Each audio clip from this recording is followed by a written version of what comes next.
नमस्कार दोस्तों, कैसे हैं आप सब। दोस्तों, हड़प्पा सभ्यता की कहानी को हम आगे बढ़ाते हैं। हमने हड़प्पा सभ्यता को कहानी की तरह समझा, उसके बाद हमने इसे डिटेल में पढ़ना शुरू किया।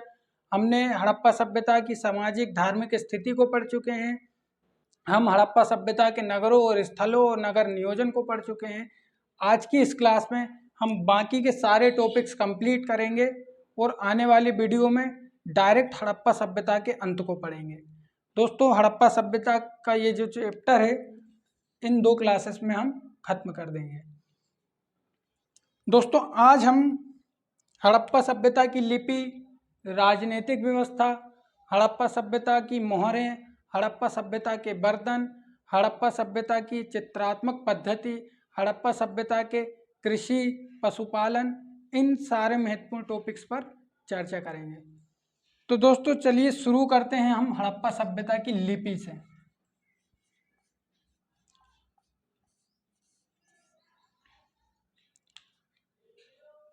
दोस्तों, लिपि आज की तुलना में इस समय की लिपि बेहद अंतर भरी हुई है। हम देखें कि हड़प्पा सभ्यता की जो लिपि है, उन्हें अभी तक पढ़ा नहीं गया है। आप स्क्रीन पर देखें कि इनकी ये जो लिपि है, किस प्रकार से आज की लिपि से तो बेहद भिन्न है, क्योंकि ये जो लिपि है इसे अभी तक पढ़ा नहीं गया है। इसलिए अभी कुछ कहना उचित नहीं होगा कि इनकी लिपि किस प्रकार की हुआ करती थी।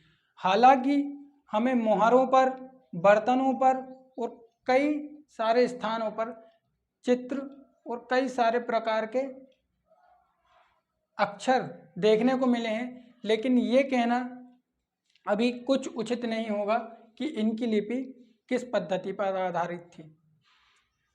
दोस्तों, इतिहासकार बताते हैं कि हड़प्पा सभ्यता की जो लिपि थी वह चित्रात्मक लिपि हुआ करती थी। वहीं भारतीय इतिहासकारों का मानना है कि इनकी जो लिपि थी वह संस्कृत हुआ करती थी। भारतीय इतिहासकारों का रूढ़िवादी दृष्टिकोण हर बार भारत को एक पक्ष की ओर झुका देता है, और यही कारण है कि भारतीय इतिहासकारों पर भरोसा बेहद कम किया जाता है। क्यों हमें दूसरे इतिहासकारों की ज़रूरत पड़ती है, क्यों हमें यूरोपीय और अरेबिक हिस्टोरियंस की ज़रूरत पड़ती है, जबकि हमारे पास भारतीय इतिहासकार भी हैं, हमारे पास महत्वपूर्ण ग्रंथ भी हैं, लेकिन पक्षपाती हैं सारे के सारे। इसलिए विश्वास करना उचित नहीं माना जाता।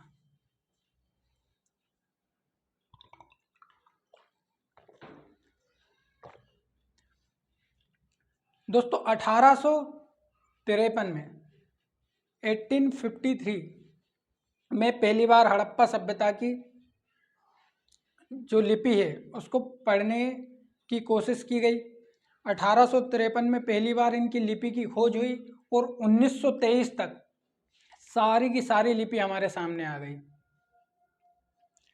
दोस्तों, बर्तनों, मोहरों और कई प्रकार के इनके जो मूर्ति वगैरह हैं, उन पर लिखे अक्षर और चित्रों से लगभग 4000 प्रकार के हमें अक्षर और चित्र देखने को मिले हैं। उस आधार पर यह बताया जाता है कि इनकी लिपि चित्रात्मक लिपि, ब्रास्टो पैटर्न और पिक्टोग्राफिकल, ये लिपि इनकी हुआ करती थी।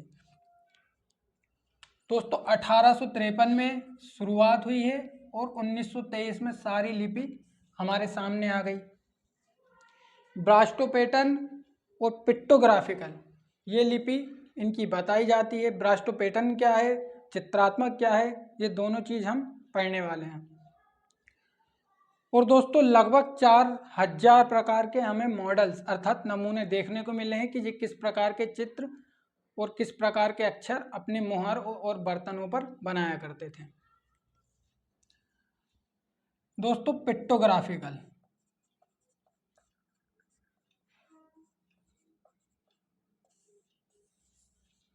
पिक्टोग्राफिकल का अर्थ होता है चित्रात्मक, अर्थात चित्र द्वारा किसी चीज को प्रदर्शित करना। हम किसी चीज को लिखकर भी प्रदर्शित कर सकते हैं एक लिपि द्वारा, जिस प्रकार आज की हमारी हिंदी भाषा है और हमारी लिपि देवनागरी लिपि है, हमारी राजभाषा हिंदी है, लेकिन इस समय कोई भाषा प्रचलन में थी या नहीं थी इसका अभी तक कोई साक्ष्य नहीं है, क्योंकि लिपियों को अभी तक नहीं पढ़ा जा सका है। पिक्टोग्राफिकल का अर्थ होता है चित्रात्मक। दोस्तों, मुहारों और बर्तनों को देखकर यह अनुमान लगाया गया है कि इनकी लिपि चित्रात्मक अर्थात पिक्टोग्राफिकल मेथड पर आधारित थी। दोस्तों, आज की तरह जिस प्रकार हम बाएं से दाएं इस प्रकार हम लिखते हुए आगे बढ़ते हैं, उसी प्रकार से ये भी लिखते रहे होंगे। और दूसरी चीज़ दोस्तों, ये इनका एक पंक्ति के लिए उपयोग है। जिस प्रकार हम एक लाइन में इस तरह लिखते हैं, उसके बाद दूसरी लाइन शुरू करते हैं, लेकिन ये लोग ब्रास्टो पैटर्न अर्थात इस तरह आगे बढ़ते हुए आगे बढ़ते हुए आगे बढ़ते हुए लाइन खत्म होने के बाद वहीं से वापस स्टार्ट करते हैं। दोस्तों, इसे कहते हैं ब्रास्टो पैटर्न।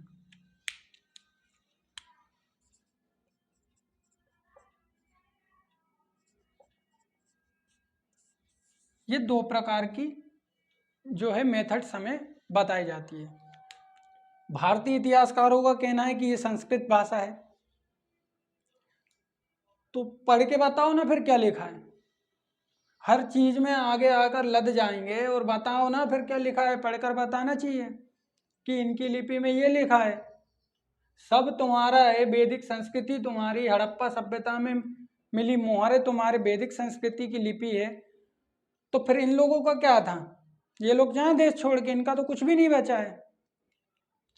तो दोस्तों, ये चीजें हमें इतनी जो है एग्जाम्स की दृष्टि से पता होनी चाहिए।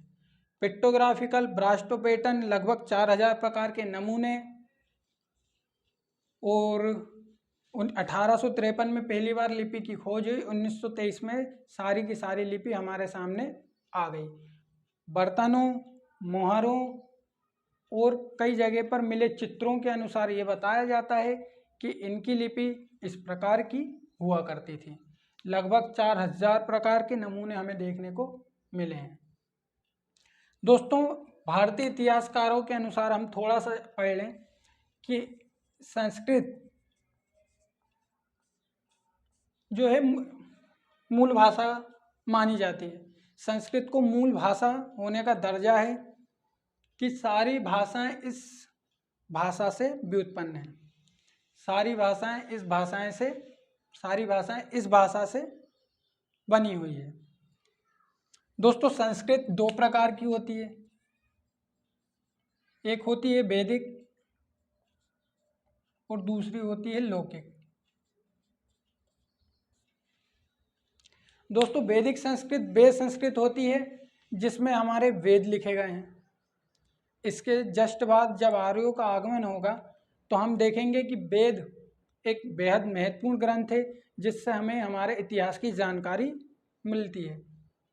दोस्तों, वैदिक संस्कृत वे संस्कृत है जिसमें वेद लिखे गए, वो लौकिक संस्कृत वे संस्कृत है जो आम लोगों के बोलचाल की भाषा हुआ करती थी। दोस्तों, लौकिक संस्कृत आगे चलकर पाली में कन्वर्ट हुई, पाली भाषा में ये तब्दील हुई, और पाली भाषा में हम देखेंगे कि बौद्ध ग्रंथ, बौद्ध के जो त्रिपिटक हैं, अभिधम्म पिटक, सूत्र पिटक, ये तीनों पिटक लौकिक संस्कृत से बदली भाषा पाली में लिखे गए हैं। दोस्तों, पाली आगे चलकर प्राकृत में बदली, और प्राकृत भाषा में हमारा जो जैन धर्म का महत्वपूर्ण ग्रंथ आगम है वे प्राकृत भाषा में लिखा गया। दोस्तों, प्राकृत चलकर अपभ्रंश, अपभ्रंश, सौरसेनी अपभ्रंश, और आगे चलकर सौरसेनी अपभ्रंश से हमारी हिंदी भाषा का जन्म हुआ। तो दोस्तों, इस आधार पर भारतीय इतिहासकारों का ये नज़रिया है कि हड़प्पा सभ्यता की जो लिपि हुआ करती थी वे संस्कृत हुआ करती होगी, लेकिन लिपियों को पढ़ा नहीं गया। आप देखें कि वेद पढ़े जा चुके हैं, सारी जानकारी हमारे पास वेदों की है, लेकिन इनकी लिपियों को नहीं पढ़ा गया है। इस आधार पर यह कहना कि संस्कृत एक मूल भाषा है इस आधार पर ये कहना कि लिपि जो हड़प्पा सभ्यता की लिपि हुआ करती है वे संस्कृत भाषा से उत्पन्न हुई होगी, ये गलत है। दोस्तों ये थी इनकी लिपि। दोस्तों अगला हमारा टॉपिक है इनकी राजनीतिक व्यवस्था, कि इनकी राजनीतिक व्यवस्था, इनका शासन प्रशासन किस प्रकार का होता रहा होगा।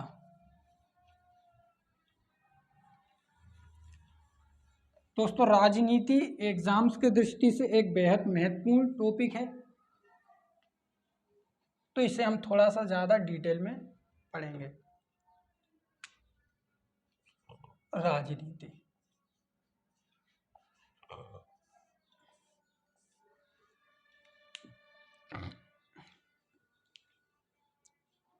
दोस्तों हम आज देखें कि हमारे पास एक संविधान है, हमारे पास एक न्यायपालिका है, कार्यपालिका है, विधायिका है।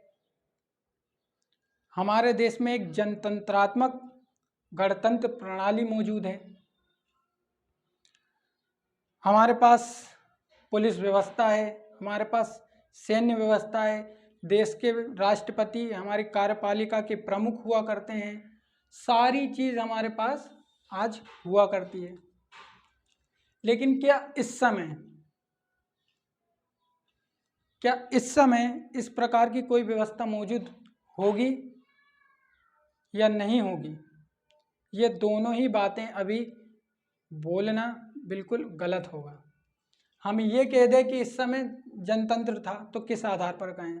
हम इस समय ये कह दें कि यहाँ पर राजतंत्र मौजूद था तो ये भी हम किस आधार पर करें?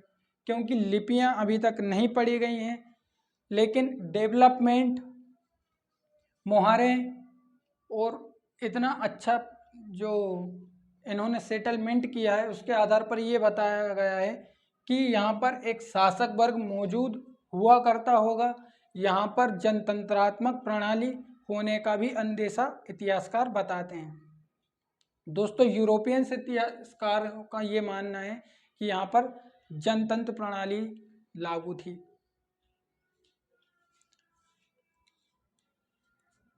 दो पक्ष बताए जाते हैं कि जनतंत्र प्रणाली लागू थी। यहाँ पर एक शासक वर्ग हुआ करता था, स्थायी सेना भी हुआ करती होगी, इसका कोई प्रमाण अभी नहीं है। शासक वर्ग के मौजूद होने की हम बात कह सकते हैं, क्योंकि इतना अच्छा डेवलपमेंट, इतना अच्छा सेटलमेंट हमें केवल और केवल एक अच्छी जनतंत्रात्मक या अच्छी राजतंत्रात्मक प्रणाली में ही देखने को मिल सकती है। इसलिए ये कहना उचित होगा कि यहाँ पर एक शासक वर्ग तो 100% रहा होगा। दोस्तों स्थायी सेना, दोस्तों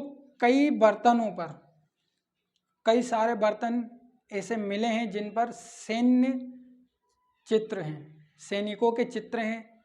कई सारे बर्तनों पर हमें देखने को मिला है कि जो औजार वगैरह हैं उनके भी चित्र हैं। इस आधार पर यह बताया जाता है कि शासक के अंतर्गत एक स्थायी सेना रही होगी।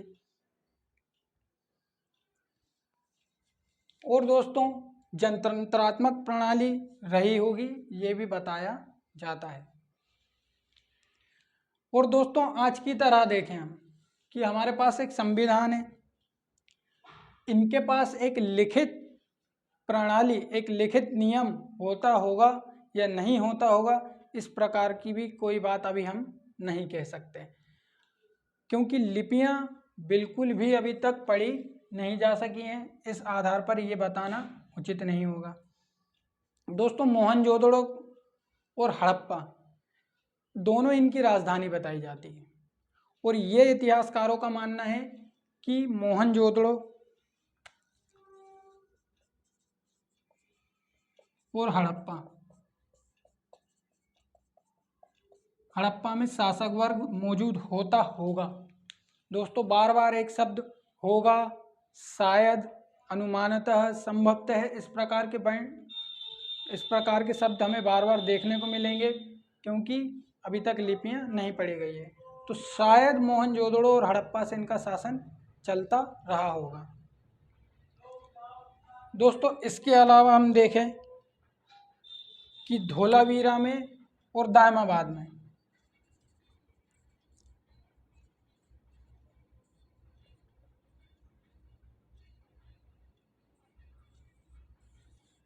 दोस्तों धोलावीरा और दायमाबाद दोनों जगह पर हमें जो है ग्रामीण संस्कृति के साक्ष्य मिलते हैं।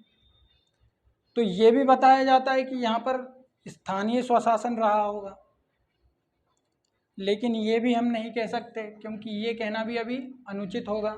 ये हम बिल्कुल नहीं बता सकते अभी कि किस प्रकार की प्रणाली इनकी रही होगी।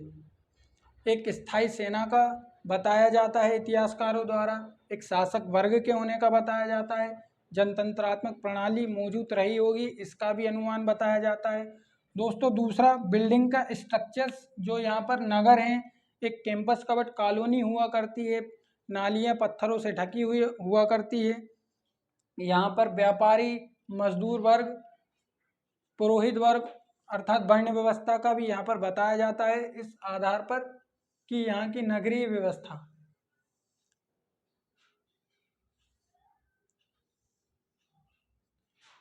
यहाँ की जो नगरीय व्यवस्था है, यहाँ पर दुर्गीकरण है, यहाँ पर उच्च स्थानों पर डेवलपमेंट अधिक है और निम्न स्थानों पर डेवलपमेंट कम है। इस आधार पर यह बताया जाता है कि शासक वर्ग तो रहा होगा, क्योंकि शासक वर्ग डेवलपमेंट वाला जो एरिया है, जो ज़्यादा डेवलपमेंट हुआ है जहाँ पर, उस स्थान पर शासक वर्ग मौजूद होता होगा और निम्न स्थानों पर आम जनता, अधिकारी वर्ग रहते होंगे। दोस्तों ये रही थी इनकी राजनीतिक व्यवस्था। दोस्तों इसके बाद हमारा अगला टॉपिक है इनकी कृषि व्यवस्था।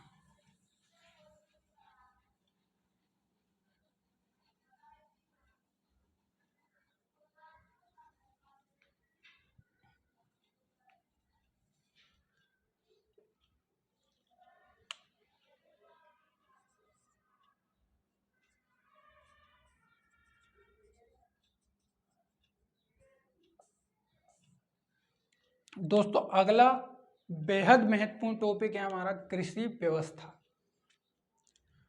दोस्तों आज का देश देखें हम, हमारा भारत, हम सारे विश्व से इसकी तुलना करें कि आज देश या तो कृषि प्रधान होता है या औद्योगिक प्रधान होता है, देश या तो समाजवाद या पूंजीवाद पर आधारित होता है। लेकिन इस समय इनकी व्यवस्था किस प्रकार की रही होगी ये बताना भी कठिन है, क्योंकि लिपियों को अभी तक नहीं पढ़ा गया है। दोस्तों कृषि व्यवस्था के आधार पर हम देखें, हमारा आज का जो ये पंजाब वाला जो इलाका है, आप मैप पर देखें जो पंजाब वाला इलाका है, पंजाब वाले इलाके में, पंजाब वाले एरिए में कृषि व्यवस्था इतनी उन्नत नहीं है, क्योंकि वहाँ पर जो मिट्टी है वे ज़्यादा उपजाऊ नहीं है और मिट्टी जो है पत्थर में तब्दील होती जा रही है। लेकिन दोस्तों उस समय वहाँ की मिट्टी बेहद उपजाऊ हुआ करती होगी और करती थी हम ये बोल सकते हैं, क्योंकि सिकंदर के साथ आए इतिहासकार, सिकंदर के साथ आए इतिहासकारों ये बताते हैं कि यहाँ पर कई प्रकार की फसलें उगाई जाती थी, मिट्टी बेहद उपजाऊ हुआ करती थी और मिट्टी में उर्वरता क्षमता अधिक थी। ये सिकंदर के इतिहासकारों से हमें पता चलता है।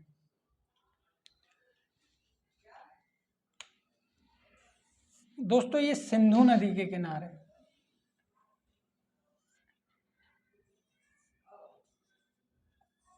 दोस्तों ये 5 प्रकार की जो हमारी नदियां हैं, इस नदी के किनारे हमारी सभ्यता, हड़प्पा सभ्यता ने डेवलपमेंट किया। इस सभ्यता ने यहीं पर अधिक वास किया और यहीं पर ही खेती के हमें साक्ष्य भी देखने को मिलते हैं। यहाँ पर मेहरगढ़ एक महत्वपूर्ण स्थल है जहाँ पर हमें कृषि के साक्ष्य देखने को मिलते हैं। दोस्तों ये सिकंदर के इतिहासकारों का मानना था, हमने उस हिसाब से देखा कि यहाँ पर डेवलपमेंट किस प्रकार से कृषि का हुआ होगा।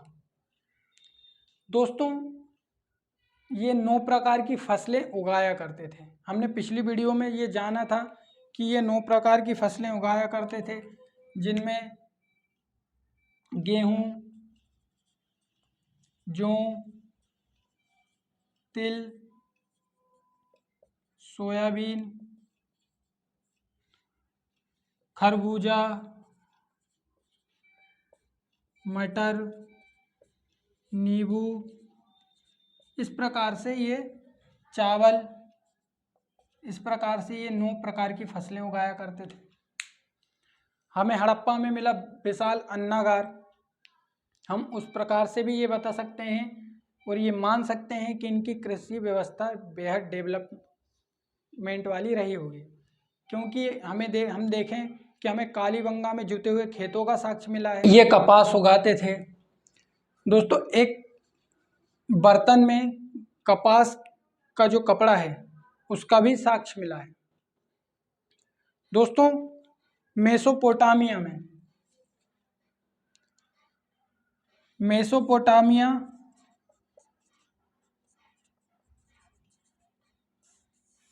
यूनान, मिस्र, इन जगहों पर ये व्यापार भी किया करते थे।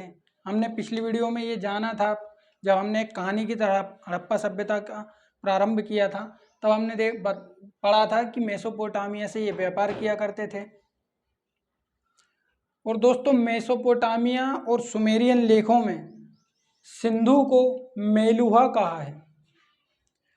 सुमेरियन लेखों में वर्णित मेलुहा इस शब्द का अर्थ, इस मेलुहा शब्द का अर्थ होता है सिंधु। दोस्तों मेसोपोटामिया के लोगों ने इन्हें कपास उगाने के कारण सिंधन भी कहा है। सिंधन,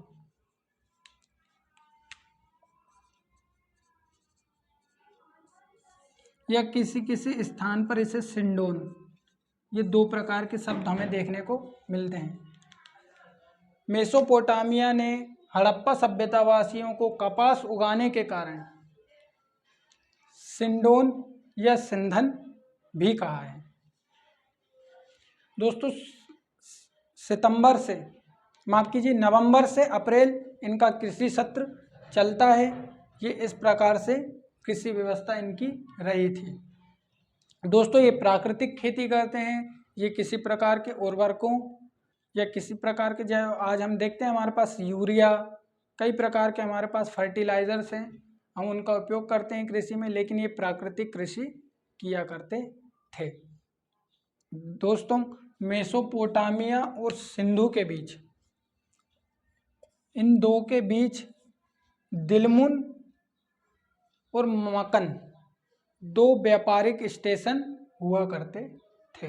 ये भी हमें सुमेरियन लेखों से प्राप्त होता है। तो दोस्तों ये थी इनकी कृषि व्यवस्था। ये नवंबर में फसल बोते थे और अप्रैल में फसल काटते थे। ये लगभग 9 प्रकार की फसलें उगाया करते थे। ये कपास भी उगाया करते थे। मेसोपोटामिया के लोगों ने कपास उगाने के कारण इन्हें सिंधन या सिंडोन कहा। सुमेरियन लेखों में वर्णित मेलुहा का अर्थ होता है सिंधन या सिंडोन। दोस्तों हमने ये भी जाना कि दिलमुन और मकन 2 व्यापारिक स्टेशन हुआ करते थे और ये किस प्रकार से कृषि व्यवस्था इनकी रही होगी, ये सारी चीज़ हमने इस वीडियो में जानी। दोस्तों इनका अगला महत्वपूर्ण जो कार्य है वह है दोस्तों इनका विदेश व्यापार।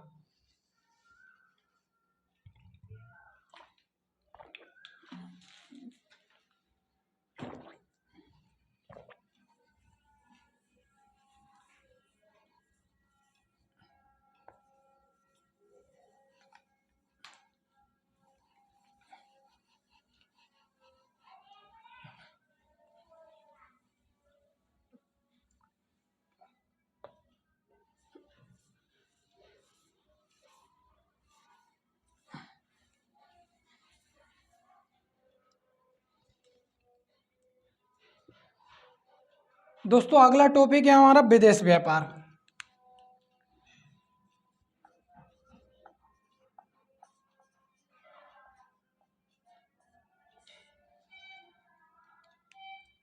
हमने देखा था पिछली वीडियोस में, हमने पढ़ा था कि इनका विदेश व्यापार बेहद उन्नत रहा होगा।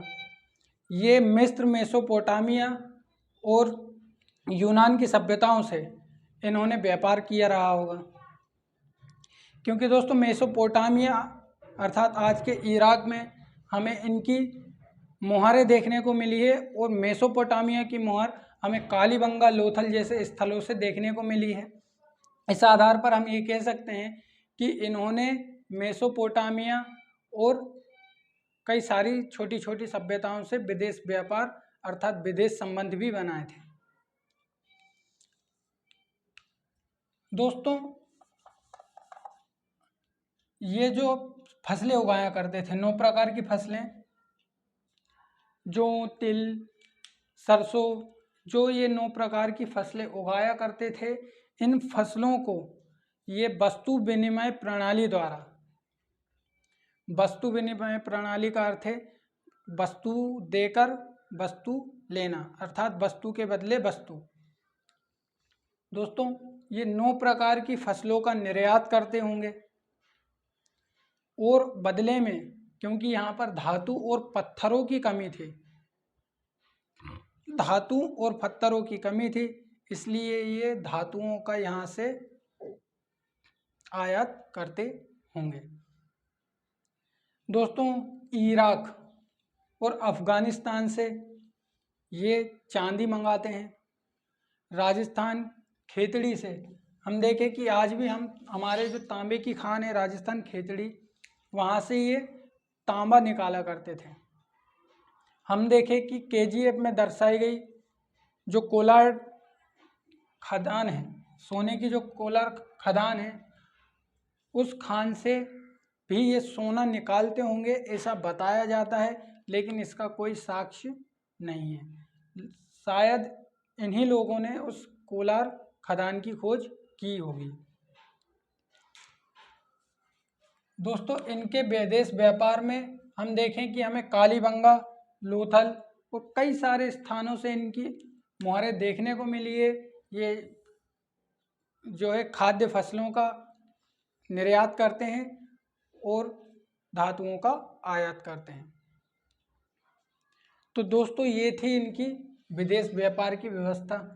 दोस्तों अगला इनका महत्वपूर्ण कार्य है वह है पशुपालन। दोस्तों आज भी पशुपालन किया जाता है। हम देखें कि वैदिक काल में आर्यों का जो महत्वपूर्ण व्यवसाय रहा वे भी पशुपालन रहा। इनका जो मुख्य व्यवसाय था वे कृषि था। इस आधार पर हमने वैदिक सभ्यता और हड़प्पा सभ्यता में अंतर भी किया था कि हड़प्पा सभ्यता के लोग कृषि का व्यवसाय किया करते थे और आर्य सभ्यता के लोग पशुपालन का। दोस्तों ये पशु पालते हैं। पशुपालन में हम देखें कि हमें सुरकोटदा में घोड़े की हड्डी के साक्ष्य मिले हैं, लेकिन घोड़ा इनका पालतू पशु था या नहीं ये कहना उचित नहीं होगा, क्योंकि हमें किसी भी जगह पर ये साक्ष्य नहीं देखने को मिले हैं कि ये लोग घोड़ा और हाथी और गाय ये पालते होंगे अथवा नहीं पालते होंगे। गाय का तो हमें यहाँ पर कोई भी साक्ष्य नहीं मिला है। गाय जो है इसके बाद आने वाले वैदिक सभ्यता के बाद से हमें देखने को वैदिक सभ्यता में देखने को हमें मिलेगी।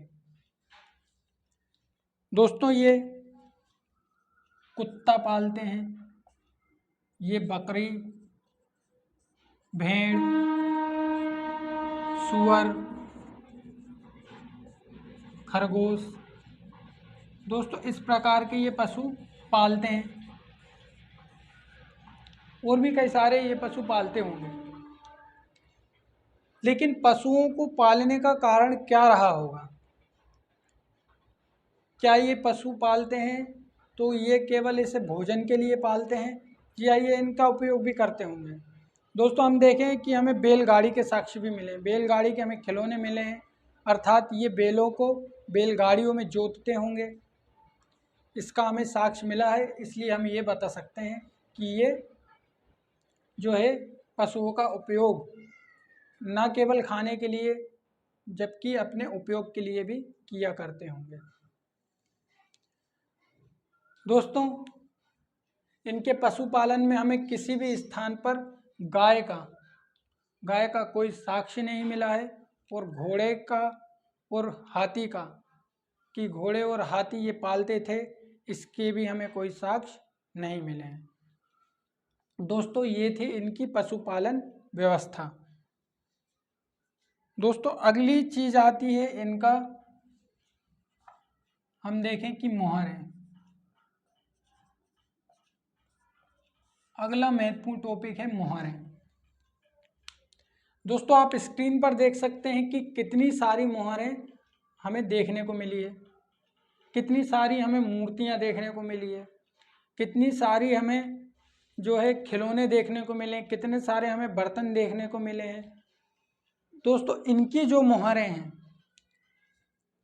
कई स्थानों पर ये इस प्रकार हुआ करती हैं, स्क्वायर रेक्टेंगुलर हुआ करती हैं या स्क्वायर शेप में हुआ करती हैं। कई स्थानों पर हमें देखें कि हमें ये बेलनाकार देखने को मिली हैं इस प्रकार से। दोस्तों इस प्रकार की मोहरें हमें देखने को मिली हैं। मोहरों पर कई प्रकार के चित्र अंकित हैं। सारी चीजें हम ये देखकर समझ सकते हैं कि इनकी मोहरें किस प्रकार की रही होंगी। दोस्तों इनकी मूर्ति व्यवस्था हम देखें, ये मूर्ति कला आप स्क्रीन पर देखें कि किस प्रकार एक महिला का चित्र किस प्रकार एक महिला की मूर्ति बनाई गई है। ये काले रंग की मूर्ति है और मूर्ति को आप देखें कि ये हमें नग्न अवस्था में दिख रही है। इस मूर्ति ने एक हार पहना हुआ है। दोस्तों सारी चीज़ें हमारे पास देखकर जो है अनुमान लगाने की सारी चीज़ें हम देखकर अनुमान लगा सकते हैं, एनालिसिस कर सकते हैं कि इनके मूर्ति कला मोहर व्यवस्था किस प्रकार की रही होगी। दोस्तों तीसरी चीज़ एक और चीज़ इम्पोर्टेंट चीज़, दोस्तों इनके पहिए बनाने की कला। दोस्तों डिस ऑन स्टैंड अर्थात आधार युक्त तस्तरी। हम देखें कि यदि हम आज के जो हमारे टायर होते हैं, गाड़ी वाले जो हमारे पहिए होते हैं, अगर हम उनसे रबर निकाल दें, अर्थात हम जो टायर से जो रबर वाला हिस्सा है वो निकाल दें, तो जो हिस्सा हमारा बचता है उसे कहते हैं हम डिस ऑन स्टैंड। और इस प्रकार के ही ये गाड़ियों में पहियों का उपयोग किया करते थे। तो दोस्तों ये रही थी इनकी इतनी सारी व्यवस्थाएं। इनका हमने कृषि व्यवस्था पढ़ी, इनकी हमने पशुपालन व्यवस्था पढ़ी, हमने इनका विदेश व्यापार पढ़ा, हमने इनके मोहरों का एनालिसिस किया, हमने इनकी मूर्ति कला के बारे में जाना, हमने इनके लिपि के बारे में जाना। दोस्तों लिपि एक बेहद महत्वपूर्ण टॉपिक है, हमने लिपि को बेहद अच्छे से पढ़ा है। दोस्तों आने वाली अगली वीडियो में हम पढ़ेंगे हड़प्पा सभ्यता का अंत बेहद डिटेल में। हड़प्पा सभ्यता का अंत एक बेहद हमारे लिए आश्चर्यजनक रहेगा कि आखिर इतनी डेवलप्ड सभ्यता का अंत अचानक कैसे हो गया। दोस्तों कई सारे हम सिद्धांत पढ़ेंगे, कई सारी हम मान्यताओं को पढ़ेंगे कि शायद इस हिसाब से इस सभ्यता का अंत हुआ होगा। हम आर्यों का आक्रमण सिद्धांत पढ़ेंगे, हम यूरोपीय इतिहासकारों और अरेबिक इतिहासकारों को भी हम एनालिसिस करेंगे कि उन्होंने किस प्रकार से बताया है। हम भारतीय इतिहासकारों के बारे में जानेंगे कि भारतीय इतिहासकारों का क्या कहना है हड़प्पा सभ्यता के अंत को लेकर। तो दोस्तों आगे की क्लास में आप बने रहें मेरे साथ। दोस्तों ये थी इनकी सारी व्यवस्थाएं और इतनी ही जानकारी अभी हमारे पास है। आप किसी भी एग्ज़ाम को दें, चाहे आप यूपीएससी का एग्ज़ाम दें, चाहे आप पीएससी का एग्ज़ाम दें, चाहे आप एसएससी का एग्ज़ाम दें, आप कोई से भी एग्ज़ाम्स दें, इन चीज़ों के अलावा हमें कोई तीसरी चीज़ अभी तक देखने को नहीं मिली है। दोस्तों बर्तन, मूर्ति और मोहरें सारी चीज़ हम देखकर सीख सकते हैं, देखकर हम एनालिसिस कर सकते हैं कि किस प्रकार की इनकी व्यवस्था रही होगी। दोस्तों पशुपालन हमने पढ़ा कि किस प्रकार का पशुपालन इनका रहा होगा। हमने विदेश व्यापार पढ़ा कि इनका विदेश व्यापार किस प्रकार का रहा होगा। हमने इनकी कृषि व्यवस्था पढ़ी। सारी चीज़ें इस वीडियो में हमारी कंप्लीट हो गई है। और दोस्तों आने वाली वीडियो में हड़प्पा सभ्यता का केवल हम अंत पढ़ेंगे और उसके बाद हमारा इतिहास रुक जाता है और आगे एक गैप हमें इतिहास में देखने को मिलता है लगभग 200 से 250 साल का, और उसके बाद फिर से हमारा इतिहास शुरू होता है। दोस्तों इसी गैप के कारण ये कहा जाता है कि हड़प्पा वासियों ने अर्थात भारतीयों ने अपने इतिहास को सही से नहीं लिखा। उन्हें इतिहास लेखन की जो विधि थी, इतिहास लेखन की जो कला थी, भारतीयों में डेवलप्ड नहीं थी। क्योंकि हम देखें कि हमारी जो लिपि है, एक तो वे पढ़ी नहीं गई है, लेकिन ये कहना उचित नहीं होगा कि इन्हें लिपि का ज्ञान नहीं था। दूसरी चीज़ दोस्तों, हमने ज़्यादा मतलब जो हड़प्पा सभ्यता वाले लोग हुआ करते थे, इन्होंने ज़्यादा दिनों तक शिलालेख, मुहारे और मूर्तियाँ बनाने का कार्य नहीं किया। इन्होंने ज़्यादा दिनों तक अपने इतिहास को लिखने की कोशिश नहीं की। ऐसा यूनान, मिस्र और मेसोपोटामिया के इतिहास और उनके शिलालेखों को देखकर बताया जाता है। तो दोस्तों मिलते हैं अगली वीडियो में, बने रहें हिस्ट्री विथ युवा में। दोस्तों बेहद मज़ा आने वाला है। इसके बाद जब आर्यों का आगमन होगा, उसके बाद तो एक मस्त कहानी शुरू होगी। तो दोस्तों बने रहें, चैनल को सब्सक्राइब करें, वीडियो को लाइक ज़रूर करें, और अच्छा लगता है तो एक शेयर ज़रूर कर दें। Thanks for watching. मिलते हैं अगली वीडियो में।